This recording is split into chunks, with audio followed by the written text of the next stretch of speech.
Buenas noches a todos. Es un gusto. Muchísimas gracias ahí por la invitación. Después de la presentación que me dio la doctora, ya me inhibí. Muchas gracias.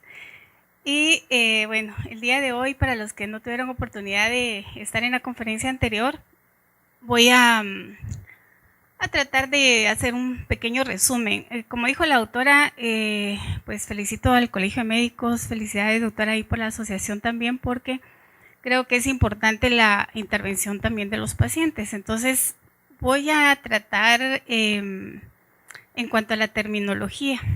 Desde el punto de vista médico a veces nos cuesta un poquito hablar, digamos, a los pacientes en cuanto a términos médicos, pero voy a tratar, por eso les digo que es una conferencia que voy a tratar de unificar, ¿verdad?, los criterios para que tanto pacientes como médicos vayamos pues entablando la conversación. Bueno, entonces, como recordatorio, en la plática anterior hablamos que el hígado pues tiene múltiples funciones. Perdón, eso lo voy a sincronizar. ¿Me gusta?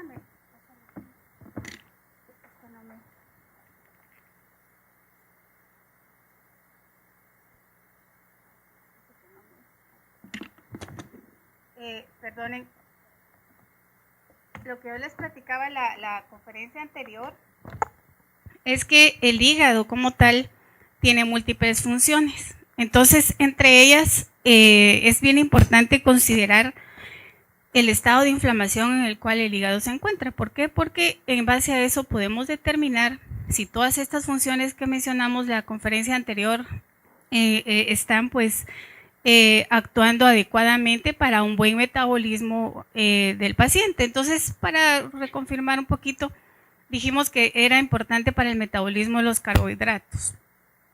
Esto básicamente se relaciona, digamos, a la reserva que el paciente hace, que todos hacemos todos los días. Nosotros como combustible necesitamos glucosa. Todo lo que comemos al final del día se convierte en glucosa, que viene siendo pues el que nos va a generar la energía, ¿verdad? Entonces, el metabolismo de la glucosa es importantísimo tanto para reserva como para producción de energía. En cuanto a los lípidos, también es importante. ¿Por qué? Porque es encargado básicamente de sintetizar todos los lípidos, los triglicéridos, el colesterol.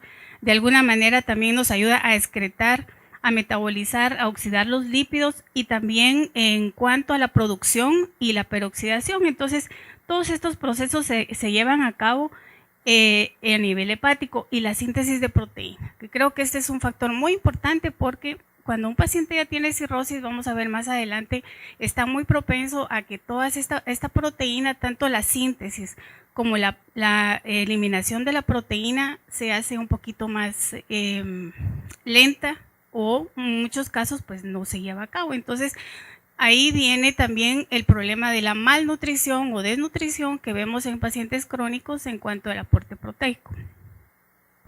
Y la síntesis de bilis, ¿verdad? Que en pacientes ya cirróticos, esta producción o esta eliminación, incluso la utilización de la bilis, que es muy importante para emulsificar la grasa, ¿verdad?, a nivel hepático, y también contribuye mucho también la parte pancreática, que no hablamos en la conferencia anterior porque solo era hígado graso, pero en un paciente cirrótico también el páncreas juega un papel importante en cuanto al metabolismo tanto de carbohidratos como también de alguna manera de los lípidos.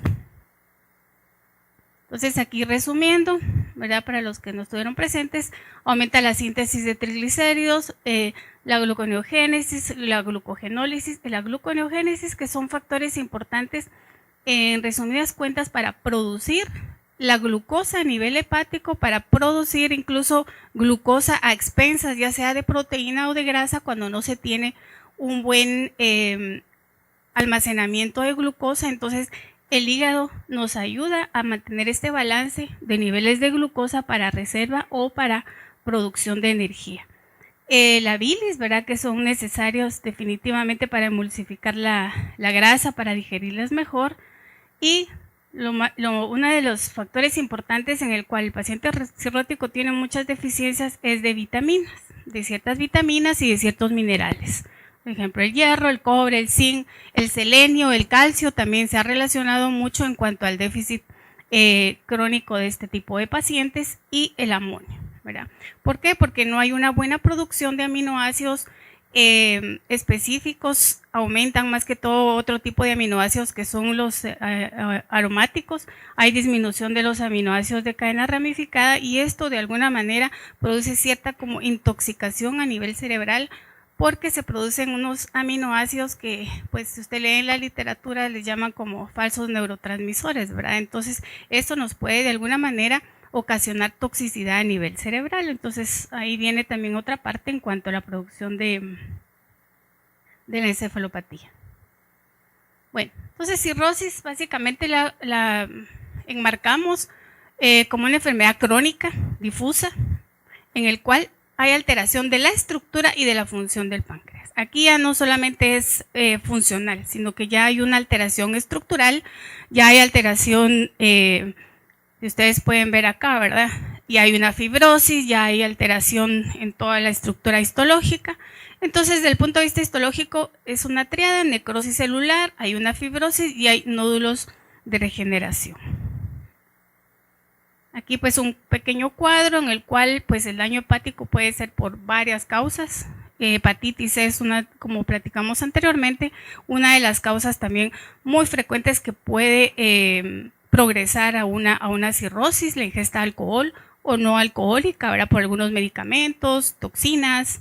Esto pues da un daño en el hepatocito, luego hay una inflamación y hay una alteración obviamente linfática y de la circulación. Hay problemas de fatiga, leucocitosis, dolor, anorexia, todos estos factores que se van produciendo también por alteración y producción de factores inflamatorios. Hablamos de la interleuquina, del factor de necrosis tumoral, que muchas veces en procesos inflamatorios pues son causantes de la anorexia y de factores inflamatorios. Entonces, todos estos factores que ustedes pueden ver acá, ¿verdad?, son las complicaciones que posteriormente este paciente, si no se trata a tiempo, puede generar.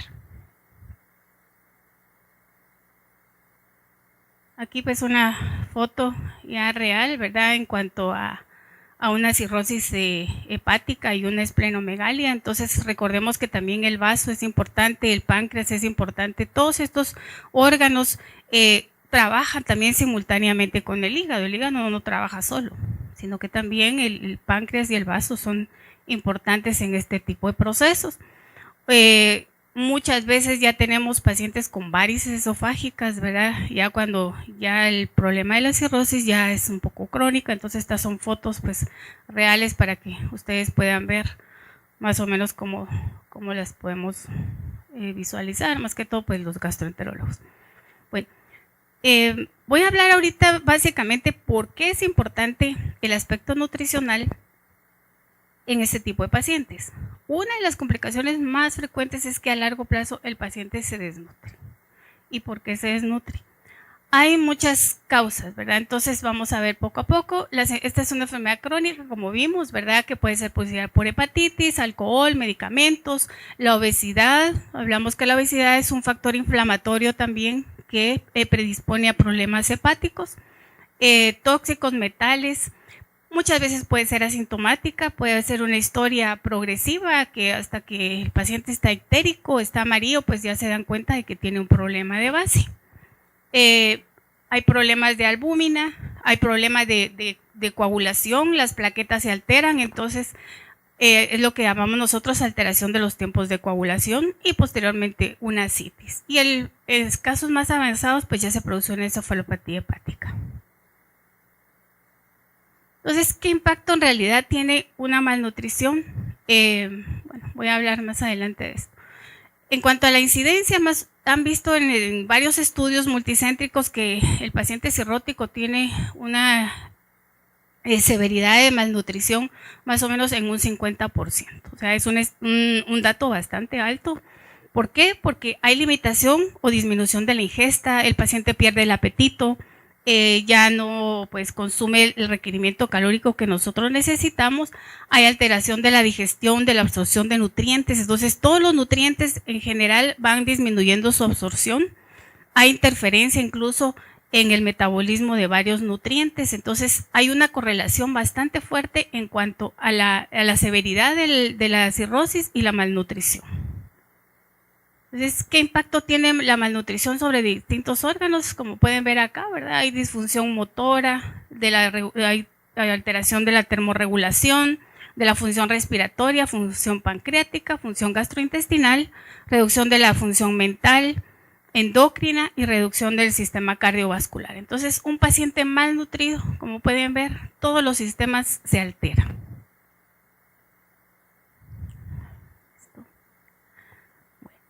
Entonces, normalmente pierden el apetito, lo que le llamamos nosotros digeusia, muchas veces por falta de vitaminas y minerales, sobre todo el zinc. El zinc, ustedes pueden ver, funciona en más de 150 funciones en el organismo. Entre ellas es mejorar la palatividad.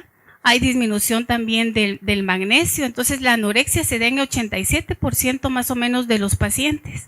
Ya pacientes con ascitis, pues, tienen mucha sensación de llenura, entonces eso también les puede dar una saciedad prematura, más o menos las náuseas, los vómitos. Obviamente esto limita la ingesta de nutrientes. También hay una gastroparesia, una disminución de la motilidad intestinal. Entonces el paciente se siente lleno, ya no come mucho, ya el tránsito intestinal se vuelve más lento. Y el peso, miren, hay una disminución de un 60% del peso. En realidad ya vemos pacientes que en menos de 2 meses bajan 30, 40 libras. Entonces la pérdida de peso es bastante severa en menos tiempo. Mala absorción de grasa, entonces es lo que llamamos nosotros esteatorrea, disminuye la absorción de grasa, hay alteración de algunas enzimas como la lipasa, entonces esto de alguna manera disminuye la absorción de la grasa y la elimina por las heces. Alteración de aminoácidos.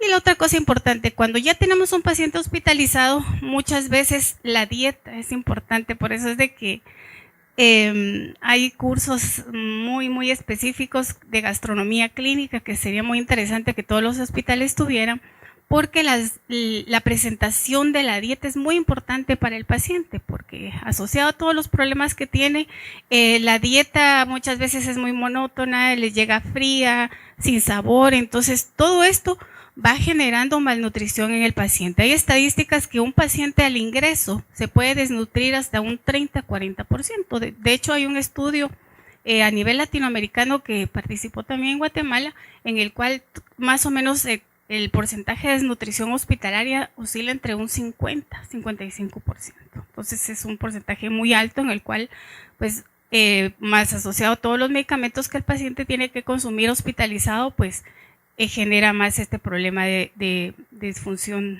en cuanto al consumo de nutrientes.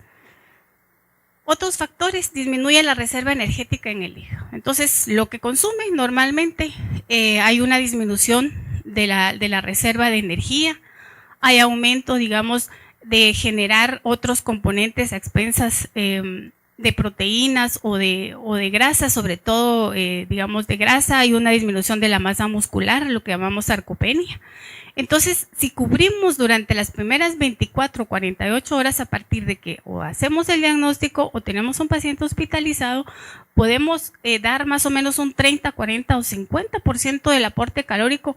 Eso de alguna manera disminuiría el riesgo de malnutrición que vemos en este tipo de pacientes.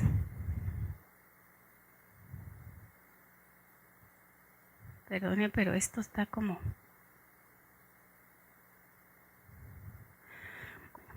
A nivel de síntesis de proteína, por eso les decía que es un dato muy importante, porque el paciente empieza a perder masa muscular. Entonces se ha visto de que los niveles plasmáticos de los aminoácidos de cadena ramificada, lo que son leucina, valina, están disminuidos. Estos son aminoácidos importantes para generación de energía, más que todo se metabolizan a nivel del músculo. Y hay aumento de los aminoácidos aromáticos, que estos de alguna manera pueden ser, pues, tóxicos, si podríamos decir, a nivel hepático. Entonces, el músculo esquelético constituye el órgano, digamos, principal metabólico que se consume activamente. Entonces, este es uno de los aminoácidos que hay que corregir en este tipo de pacientes para que no se nos desnutran y no disminuyan la masa muscular.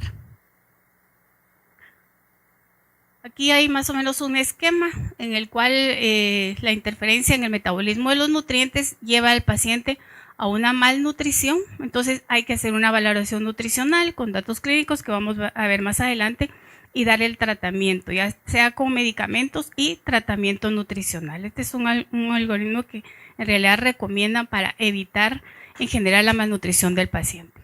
Entonces, ¿cuáles son los objetivos de mantener o tener un tratamiento nutricional en este tipo de pacientes? Nosotros le llamamos ya una terapia nutricional, porque ya no es como dar comida, sino que ya es como dar un medicamento. Entonces, la nutrición asociada a los medicamentos ya es una terapia necesaria. Controlar las manifestaciones clínicas de la enfermedad, mantener los niveles de nutricional adecuados, impedir el catabolismo del tejido proteico, evitando así el edema y la citis, ¿sí? Ahora, me quiero detener con esto para los pacientes. Normalmente cuando un paciente pierde proteína o pierde albúmina a nivel sérico, lo primero que pasa es que se empiezan a hinchar. Es lo que llamamos edema. ¿Por qué? Porque por presión oncótica jala agua a un espacio donde no debería de haber, para decirlo simple. Entonces, parte del edema y la citis es por eso. Entonces, hay más acumulación de agua, también por falta de proteína asociada a los problemas también del hígado. Entonces, también para prevenir la encefalopatía, porque ya la encefalopatía conlleva otros problemas importantes de salud. Entonces, los tres factores importantes es primero reconocer al paciente, ¿sí? Reconocer la patología, clasificarlo según los datos que ya tenemos del paciente o la evaluación clínica, la evaluación de datos bioquímicos.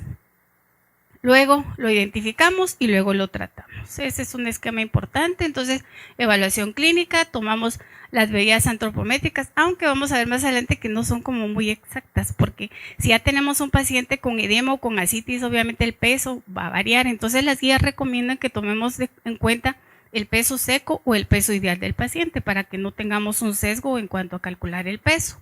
Y también parámetros bioquímicos que pues esos ya se van viendo en cuanto a función hepática y renal. Aquí hay un esquema de la técnica nutricional.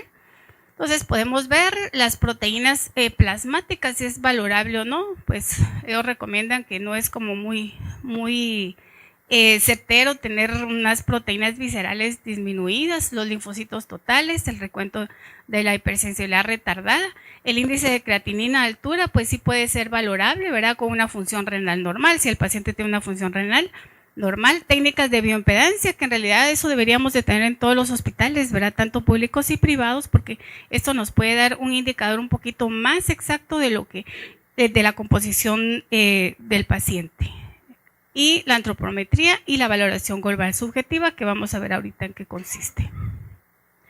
Entonces, normalmente cuando llega un paciente, ya sea clínica o hospital, hacemos un tamizaje y una evaluación. Entonces, el tamizaje, identificamos primero factores de riesgo, hay distintos instrumentos que se pueden utilizar, hacemos una evaluación nutricional, hacemos el diagnóstico, verá si está en qué grado de desnutrición o si está bien nutrido. Y hay distintos instrumentos para evaluar este tipo de evaluación y tamizaje.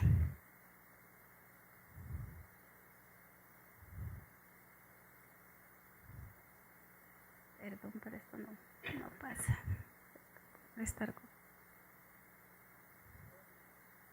Sí. Bueno, la valoración global subjetiva, yo les mencionaba en la conferencia anterior que es un instrumento muy sencillo que podemos utilizar desde el punto de vista médico en las clínicas, las nutricionistas, los nutriólogos, porque nos da varios parámetros y eso no nos lleva ni 5 minutos. Nos da cambios de peso, cambios de la ingesta del paciente, de la dieta, los síntomas gastrointestinales, la capacidad funcional, esto significa si el paciente se puede movilizar o no, relación entre la enfermedad y las necesidades nutricionales y un examen físico, ¿verdad? Que pues obviamente incluye a todos los aspectos nutricionales. Entonces la valoración global subjetiva son indicadores variables, como pueden ver acá.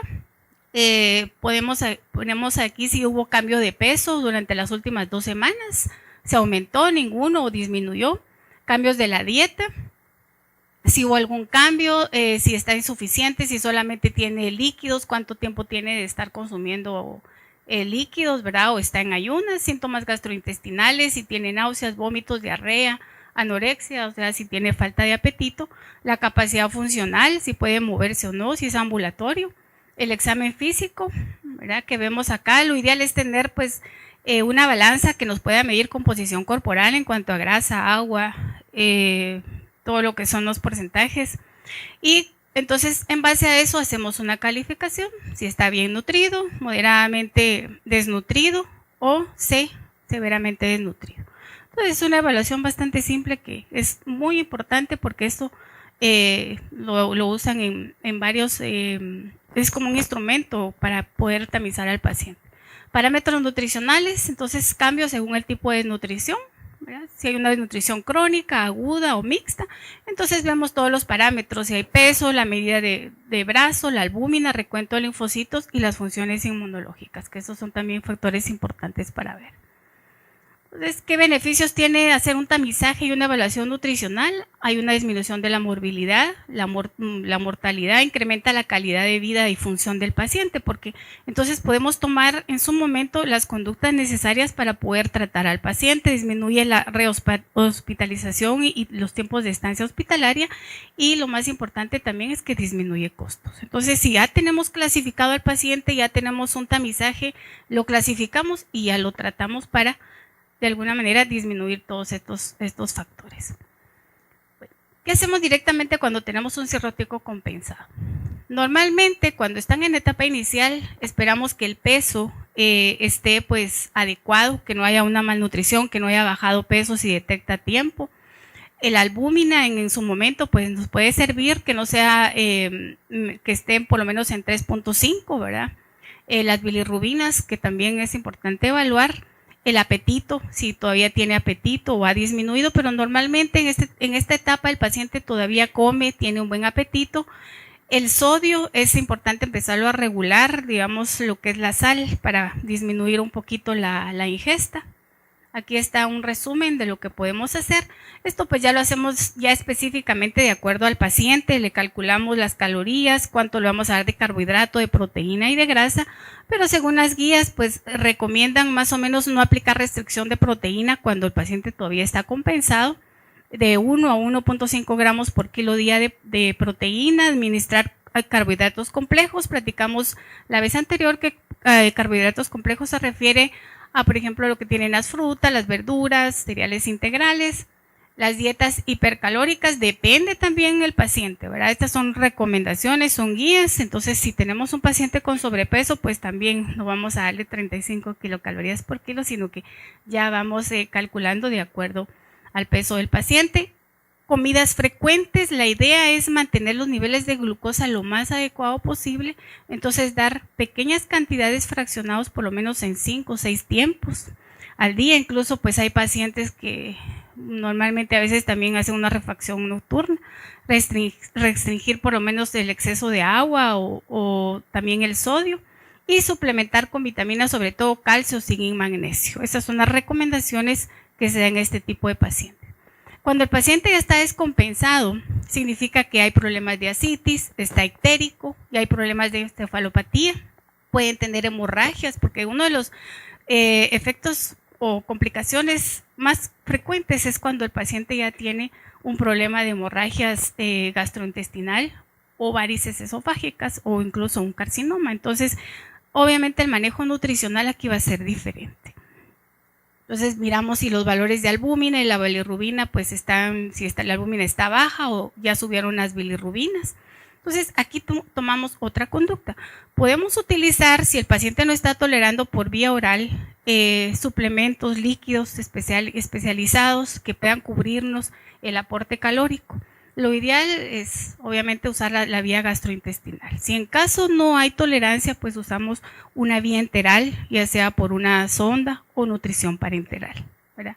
Que esto es también ya la otra etapa en la cual ya alimentamos al paciente por vía parenteral o vía enteral, ya con fórmulas especializadas para evitar justamente el problema de la malnutrición. Entonces, ya cuando tenemos una encefalopatía aguda, pues ya recomiendan las guías restringir transitoriamente las proteínas, porque esto también es un dato. Si el paciente está desnutrido, tiene bajas las proteínas, no le voy a quitar al 100% siempre las proteínas. Entonces, ellos recomiendan que en lo que compensa al paciente restringir más o menos a 0.8 gramos por kilo las proteínas, por lo menos unas 48-72 horas. Luego utilizar más o menos unas fórmulas que son a base de aminoácidos de cadena ramificada. Evitar el balance negativo, ¿verdad? O sea, que pierda más proteína, e incluso hasta por la orina. Entonces, podemos reiniciar posteriormente el aporte a 1.2 gramos por kilo. Este es un dato que nosotros, ya sea enteral o parenteral, podemos dar un aporte entre 30 a 35 kilocalorías por kilo y estar chequeando si el paciente tiene edema, si tiene ascitis. Entonces, en base a eso, vamos calculando día a día. Estaba revisando incluso también esta guía de cirrosis hepática, ¿verdad? El score de Schiller. Entonces, también pueden ayudar desde el punto de vista médico a clasificar al paciente según, digamos, los criterios que ustedes ven acá. Entonces, se le puntea 1, 2, 3, si hay encefalopatía o no, si hay ascitis, si está alterada las bilirrubinas, si la albúmina está disminuida, los tiempos de coagulación. Entonces, esta clasificación también nos puede ayudar para ya hacer un puntaje total, ¿verdad? Aquí los clasificamos, es un pronóstico directamente relacionado con la puntuación. Y entonces el régimen nutricional lo hacemos de acuerdo a esta guía de esta manera. Ellos recomiendan que si es una cirrosis grado A, ¿verdad? Se da una dieta normal, un consumo de proteínas de 1.5 gramos por kilo. Se recomienda abstinencia de alcohol y ejercicios físicos sin llegar al agotamiento. Si es un grado B, ya restringimos un poquito el sodio. Damos proteína un poco más baja, 0.5 a 1 gramo por kilo de peso, y todo lo que sea de origen vegetal, ¿verdad? Sobre todo las grasas de origen vegetal, es importante darlas en esta etapa. Abstinencia de alcohol y ya se da un reposo relativo. Y ya cuando una cirrosis grado 3, pues una dieta sin sodio. El consumo de proteínas, sobre todo de origen animal, lo restringimos y preferiblemente de origen vegetal. Entonces, es otra guía también que nos puede servir de base para esto.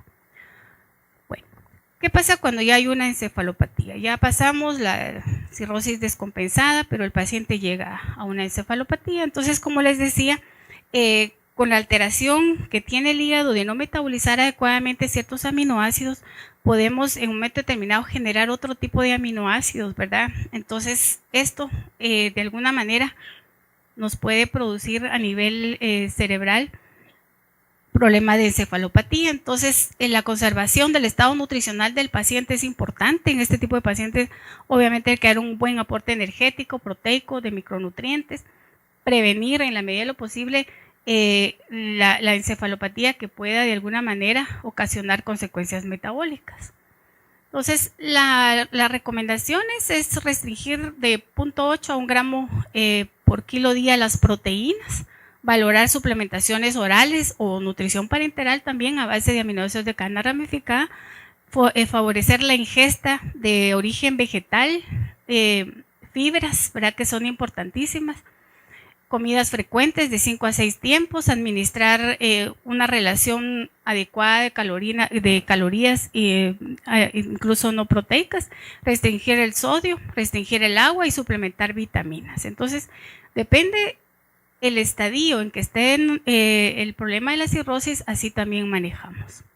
Entonces, en general, las recomendaciones nutricionales: podemos consumir lácteos y sus derivados siempre y cuando sean descremados, preferiblemente si son de origen vegetal, como les decía. Las recomendaciones van a variar también del tipo de calorías que el paciente necesite, ¿verdad? Carnes, pescados y huevos, las carnes blancas preferiblemente, pollo, pescado, el tipo de pescados como el pescado azul, salmón, huevos, ¿verdad? Que también es recomendable por lo menos cocidos unos 5 veces a la semana y preferiblemente claras de huevo. Entonces, esa es una recomendación general, ¿verdad? Si pueden ver acá, pues podemos comer este tipo de alimentos, pero siempre y cuando la premisa es las proteínas de origen vegetal y los lácteos que sean descremados o semidescremados preferiblemente. Los cereales y leguminosas, arroz, pasta, Les decía la vez pasada la encaparina, avena, quinoa, esa es otra fuente importante también que podemos consumir. Las leguminosas, ¿verdad? Que son una fuente alta en proteína de origen vegetal. Las verduras y hortalizas, aquí más que todo, si no hay tolerancia gástrica, por ejemplo las coles, coliflor o verduras crudas, es mejor que el paciente no los consuma, y más que todo cuando hay problema de varices esofágicas, que son alimentos duros, tostados o crudos, entonces ahí hay que limitar y recomendar más que todo las verduras cocidas, ¿verdad? Esa es otra recomendación. Entonces podemos utilizar. El otro dato importante es de que si hay, por ejemplo, alteración de los tiempos de coagulación por lo de la vitamina K, ¿verdad? Hay que restringir algunas verduras, ¿verdad? Más que todo que son altas en vitamina K. Entonces, de alguna manera podemos restringir. Las frutas, pues se recomiendan todas, excepto si hay problema de acidez o una gastritis asociada, pues limitar las frutas muy ácidas. Las grasas, aceite de oliva es una buena fuente de ácidos grasos monoinsaturados, girasol, maíz. Los azúcares, dependiendo si tenemos un paciente diabético, pues restringir, porque también se ha visto que los edulcorantes de alguna manera pueden a largo plazo también tener algún problema de inconveniente a nivel hepático. Entonces, utilizar pues normalmente el azúcar. Las bebidas pueden ser a base de jugos, tés, pero siempre y cuando limitar la cantidad si hay alguna restricción de líquidos. Entonces se priorizará en realidad el consumo de proteínas, sobre todo de origen vegetal, los de cadena ramificada, las carnes rojas, las vísceras, ¿verdad? También se ha visto que las carnes así como muy asadas a las brasas o a la parrilla pueden generar ciertas toxinas que el hígado no tiene la capacidad de depurar. Comer varias veces al día. Y cuando hay problema, digamos, de reflujo, de parestesia, una de las recomendaciones es, digamos, no mezclar, por ejemplo, las pastas o cereales refinados con las carnes o las proteínas. Entonces, por ejemplo, en un plato tengo pollo, arroz y verdura. Entonces, lo ideal es que mejor me coma el pollo con mis verduras y dejo aparte mi cereal. O mi cereal con mis verduras y luego las proteínas. Entonces, solo con hacer ese cambio en combinación mejora mucho la digestión del paciente. Y es una explicación muy sencilla. La carne normalmente, sobre todo la carne roja, como es proteína, entonces como que es un poquito más de difícil romper esa molécula, entonces el jugo gástrico se está produciendo en mayor pues cantidad, sobre todo más tiempo a nivel gastrointestinal. Y las pastas, por ejemplo, como son pastas refinadas, fermentan, entonces ya se imaginan, está más tiempo en el estómago la carne tratando de digerirse, más la fermentación de la pasta, entonces eso produce muy mala digestión o mucho reflujo. Entonces solo quitar esa combinación es suficiente para tener una buena absorción. Es aquí más que todo para pues recordarles que en realidad los antioxidantes son importantes, las dietas bajas en grasa, evitar el alcohol, como poner frutas y verduras, ¿verdad? Eliminar la sal, sobre todo les platicaba que la sal no es la sal tal de mesa, ¿verdad? Hay muchos alimentos enlatados, preservados, que vienen también asociados con cierta cantidad de glutamatos o preservantes, entonces el paciente tiene que aprender a leer las etiquetas, esto es bien, bien importante.